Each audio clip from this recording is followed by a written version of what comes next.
Hello and welcome to lecture number 32. This is topic 2.21, Legacies of Resistance in African American Art and Photography.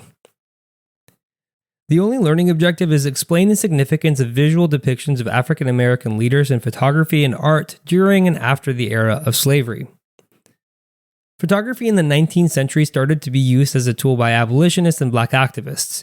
It was invented in 1826, and various accessible methods were developed by the 1840s, the first being the daguerreotype, also the calotype and the wet collodion method, which was used by pioneer photographer Matthew Brady in documenting the Civil War. The tool of photography was embraced by African American leaders because it could help them control the image that people saw of black people in the United States. It could counter the negative stereotypes that were present at the time, such as caricatures portraying demeaning figures, like the cartoons in the series Life in Philadelphia, that showed a negative portrayal of African Americans in that city. With photographs, people were now able to portray themselves as citizens worthy of dignity, respect, and equal rights. One famous example is Frederick Douglass, who had his portrait taken to assert his dignity and humanity. Sojourner Truth is another black activist who utilized photography to help her cause. She was born into slavery in 1797 in the New York area. She was sold away from her family in 1808 and finally escaped slavery in 1826 when her enslaver went back on his word of emancipating her with the coming gradual abolition laws in New York. In 1843, with the help of a religious conversion, she started to speak out against slavery.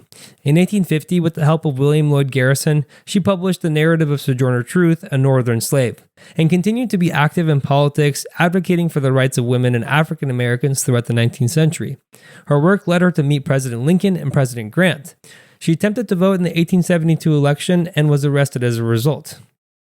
How she used photography is notable. She sold photographs of herself after gaining national recognition for her work. The photograph you see on the screen is an example of a carte de visite. It's essentially a small portrait card that people would give to friends or family or exchange. It could be seen as an early form of social media. She sold her cards to raise money for the abolitionist cause.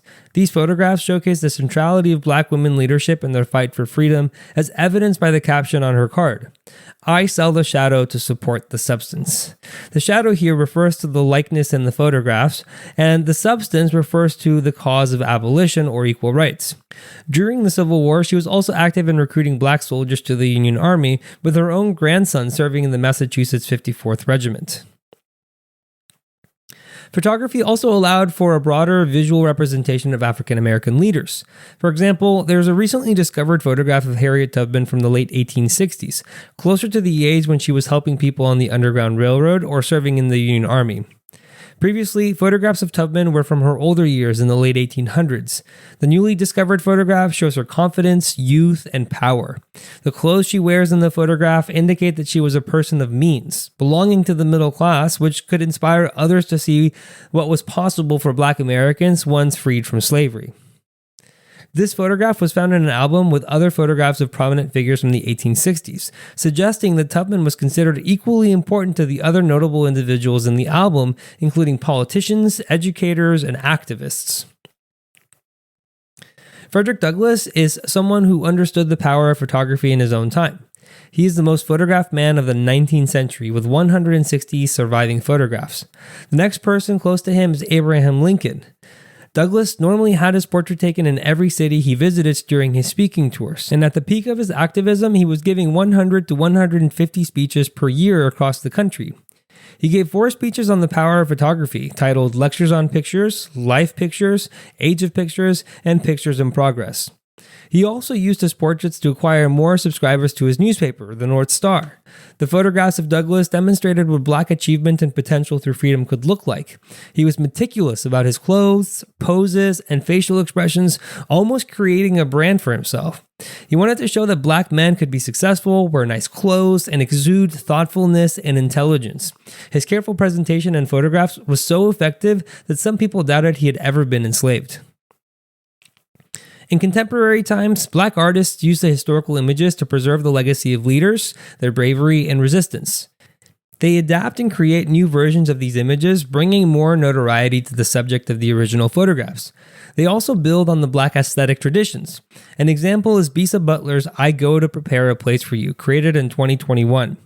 It takes the recently discovered portrait of Tubman and recreates it as a quilt, a tradition with African influences developed in the southern United States by enslaved people. The title references a biblical passage in which Jesus prepares a place in heaven, which can also be taken to mean that Black people in America are having a place prepared for them in freedom and future success.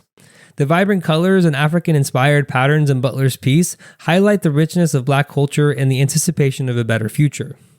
Butler's work and similar contemporary art pieces show how Black aesthetic traditions are integrated with historical, religious, and gender perspectives, offering new ways to view and appreciate the legacies of African American leaders.